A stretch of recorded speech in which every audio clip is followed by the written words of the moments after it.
कोसली का सफाया करने वालों को सौंप दी रेवाड़ी का सफाया करने की जिम्मेदारी। यह कहना है पूर्व मंत्री विक्रम यादव का। उन्होंने कहा कि मुझे किसी का भय नहीं, हमेशा शेर की तरह आपके साथ खड़ा रहूंगा। विश्वास के नाम पर किया धोखा, षड्यंत्र के तहत किया टिकट से वंचित। आपको बता दें कि भारतीय जनता पार्टी में टिकटों के वितरण को लेकर विरोध अभी भी शांत होने का नाम नहीं ले रहा है। कोसली विधानसभा क्षेत्र से पूर्व राज्य मंत्री विक्रम यादव ने अपनी टिकट कटने के बाद आज शहादत नगर गांव स्थित अपने कार्यालय में एक जनसभा का कार्यकर्ताओं की राय मांगी और भाजपा को 2 दिन का समय दिया है। विक्रम यादव ने कहा है कि पार्टी द्वारा 2019 में भी उनका टिकट यह कहकर काट दिया गया था कि 2024 में उन्हें टिकट दे दिया जाएगा, लेकिन 2024 में भी उन्हें विश्वास दिलाने के नाम पर उनके साथ षड्यंत्र के तहत विश्वासघात किया गया और टिकट से वंचित रखा गया है। विक्रम यादव ने कहा कि कोसली विधायक लक्ष्मण सिंह यादव पर आरोप लगाते हुए कहा कि उन्होंने क्षेत्र का सफाया कर दिया, उसके बाद भी पार्टी ने उन्हें रेवाड़ी से टिकट दे दी गई। उन्होंने कहा कि पहले कोसली का सफाया किया, अब रेवाड़ी का सफाया करने की उन्हें जिम्मेदारी सौंपी गई है। विक्रम यादव ने कहा कि 12 तारीख नॉमिनेशन की आखिरी तारीख है, 11 तारीख को कार्यकर्ताओं की राय पर वह चुनाव लड़ेंगे। उन्होंने कहा कि हरियाणा में पहली दफा कोसली में कमल 2014 में उनकी टिकट मिलने के बाद उनके द्वारा खिलाया गया था। इससे पहले वे कभी भी कोसली में भारतीय जनता पार्टी नहीं जीत पाई थी। उन्होंने ये भी कहा कि अभी भारतीय जनता पार्टी ने ही कोसली से उम्मीदवार घोषित किया है, लेकिन अभी कांग्रेस पार्टी द्वारा उम्मीदवार की घोषणा नहीं की गई है। तब तक भारतीय जनता पार्टी के पास समय है कि वह दी गई टिकट को बदल दें या फिर वह विरोध का सामना करने के लिए तैयार रहें। आप देख रहे हैं Kosli, bureau report. Press conference के बाद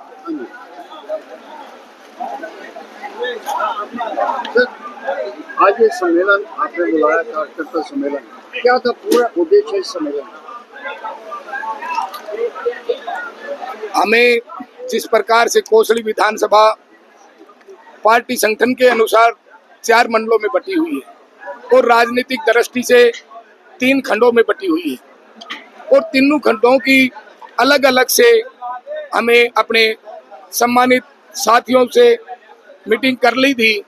आज सबका विषय था कि हम सब मिलकर के पूरे अपने कोसली हलके के जो मेरे साथ 2010 से जुड़े हुए साथी हैं, आप देख रहे थे सारे गुजरक साथी हैं जिन्होंने 15 साल का अपना कार्यकाल राजनीति में मेरे साथ बिताया है और ये रोज अलग अलग पूछ रहे थे।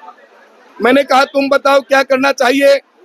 उन्होंने बताया इसी प्रकार से रहे तो 5 साल पिछले निकाल दिए, आपने विश्वास दिया था और हमें मान लिया था और 5 साल अब 2024 में फिर निकाल दिए, तो क्या करोगे?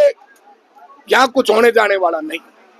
मैंने इनको विश्वास दिलाया कि पार्टी के शीर्ष नेतृत्व था, मैंने आपकी बात को पहले भी पहुंचाया है और अब भी पहुंचा रहा हूं और फिर भी अगर आप लोगों की आवाज है, आप लोगों का दिल है, आप लोगों का अगर दिल भर गया तो आप लोगों ने जो फैसला लेना है वो फैसला लेने में मैं सक्षम हूं।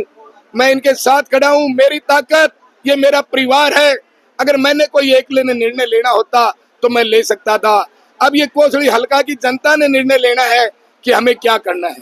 समय बहुत कम रह गया, अभी निर्णय कब तक लिया जाएगा? तो बहुत कम समय है। आपके अनुसार समय कम है, समय तो अभी से 4 दिन बाकी है, हमें तो 2 दिन में ही निर्णय लेना है। ये आप कैसी बात कर रहे हैं समय कम रह गया? समय काफी है। जनता कहेगी चुनाव लड़ो तो लड़ेंगे। हाँ, जनता के ऊपर, जनता जो कहेगी मैं उनके साथ हूँ। साहब, कारण क्या मानते हैं कि जो टिकटों की जो ये इस तरीके से जो वितरण किया गया और विरोध किसको हर तरफ से दिखाई दे रहा है? मैं समझता हूँ राजनीतिक क्षेत्र में जो अपर लेवल की राजनीति करते हैं वो जब कोई गरीब घर से किसान का बेटा उठ करके विधानसभा पहुंचता है और वो मेहनत करके जनता के बीच में जब काम गिनवाता है तो उनको वो हजम नहीं होते और वो किसी ना किसी षड्यंत्र के तहत उनको वहां से वंचित करवा देते हैं और फिर जनता के अंदर वो 5 साल फिर घूमता रहे, उसके पास कोई दायित्व नहीं होता, ना हमारे लोगों के कोई काम हो पाते हैं। और इस प्रकार के आदमी को दायित्व दिया जाता है जिसको हम उम्मीद करके उनके साथ कंधे से कंधा लगा के चलते हैं, तो वो काम की पोजीशनों में इसलिए रुकवा देते हैं। ये मंत्री जी के समय का कार्यकाल का काम है, ये आपको देखने की बात है। 5 साल चले गए, हमारी नर्सिंग कॉलेज का उद्घाटन नहीं हो पाया। 5 साल चले गए, यातायात की ग्रामीण क्षेत्र है कोसली हल्का, इसके अंदर कमी है तो हमें एक सब डिपो बनवाया रोडवेज का, इन्होंने इसका उद्घाटन नहीं किया। और जब मैं उनके से बात करता तो कहते जी आप अपने हल्के के विधायक जी से कहें। जब बात आती मार्केट की स्टेशन की तो मेरे यहाँ पंचायत है, कोई नगर पालिका नहीं है। कोसली हल्का एक सब डिवीजन लेवल का हल्का है, क्षेत्रफल के माध्यम में ये पूरे हरियाणा में सबसे बड़ा है और यहाँ 2.5 लाख वोटें हैं। लेकिन यहाँ का व्यापारी वर्ग गांव से आता है, छोटे किसान का बेटा जब गांव स्टेशन पे आके दुकान खोल रहा है, वो अपनी दिन भर अपना कार्य करके और केवल मात्र वो घर चलाने के लिए अपनी मजदूरी करके जाता है। मैं समझता हूँ हमारा तो टिकट नहीं मिली। जब इस प्रकार का काम हो और 3 साल की जो पोजीशनें हैं और 3 साल फ्लाईओवर बंद रह जाए, दुकानदार व्यापारी जो हमारे साथी जो गांव से आकर जो बच्चा सोच रहा है कि मैं बिजनेस करूंगा और वो 3 साल तक किराया नहीं दे पाता और दुकानें खाली करके चला जाता है, इस प्रकार का हमारे कोसली स्टेशन का हाल हो गया। हमारा एक आखिरी सवाल आपसे जो बड़ा अहम सवाल है, जनता अगर सहमति देती है निर्दलीय चुनाव लड़ने की या किसी दल से आपको टिकट मिलता है तो कितना आश्वस्त आप अपनी जीत को लेकर? ये फैसला जनता का है, जनता जनार्दन है, ये मेरा परिवार है और ये परिवार कोसली के हल्के की तकदीर को बदलने में सक्षम है। मुझे इसमें कहने में कोई संकोच नहीं है। अगर ये जो कहेंगे उस प्रकार का निर्णय मैंने इनके ऊपर छोड़ दिया, मैं इनके साथ रहूंगा। आप लोगों को बताया है, आप लोगों को स्टेज के माध्यम से बताया है कि भी आप लोग 2 दिन के अंदर अपनी अपनी राय शुमारी कर लें। समय तो अभी आपके पास 4 दिन बाकी है, तो मैंने तो 2 दिन का ही बताया, हमारे लोगों ने 2 दिन का कहा। क्या लगता है जो टिकटों का वितरण किया है इसमें कितनी गड़बड़ी हुई है? आपने कहा कि विकास नहीं करवाया तो उसके बावजूद दे दी, क्या कहेंगे? अगर विकास करवाए होते तो उन्होंने मेरे सामने कोसली में लड़के दिखाओ जमानत जब्त है। मैं कहना चाहूंगा उन्होंने कोसली का सफाया कर दिया, अब वो रेवाड़ी का सफाया करने के लिए उनको जिम्मेवारी सौंपी गई है।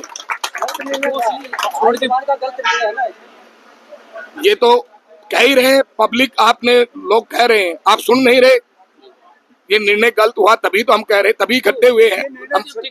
से हुआ या व्यक्ति विशेष की तरफ से? मैं समझता हूँ जब सरकार जो निर्णय करती है किसी न किसी व्यक्ति विशेष के दबाव में किया या उन्होंने अपने पास से किया, ये तो उनको मालूम है। तो टिकटों को वितरण हुआ है, उसमें कितनी गड़बड़ी हुई है? किस तरीके से टिकटों को वितरण हुआ है पूरे दक्षिण हरियाणा में? मेरे भाई मीडिया कर्मचारी सामने हैं, उनसे सबसे आपका बिना आपको नहीं पता कि टिकटों का जो निर्णय है किस प्रकार का हुआ है और उनके चलते में लोग जगह जगह प्रदर्शन कर रहे हैं। मैं आप सभी का यहाँ आप उपस्थित हुए हैं दिल की गहराई से धन्यवाद करता हूँ और आपसे विनती करता हूँ जो सच्चाई की जो बात हो वो आप लोगों ने अपने माध्यम से ऊपर तक भेजनी है। हमारे यहाँ सच्चाई की बात है, यहाँ कोई इस प्रकार की राजनीतिक बात नहीं है जिसमें कहेंगे कुछ होगा कुछ। ये जनता जनार्दन का फैसला है, जनता जनार्दन जो करेगी वो मुझे मंजूर है, चाहे वो कोई भी फैसला ले, मैं उनके साथ खड़ा हूँ।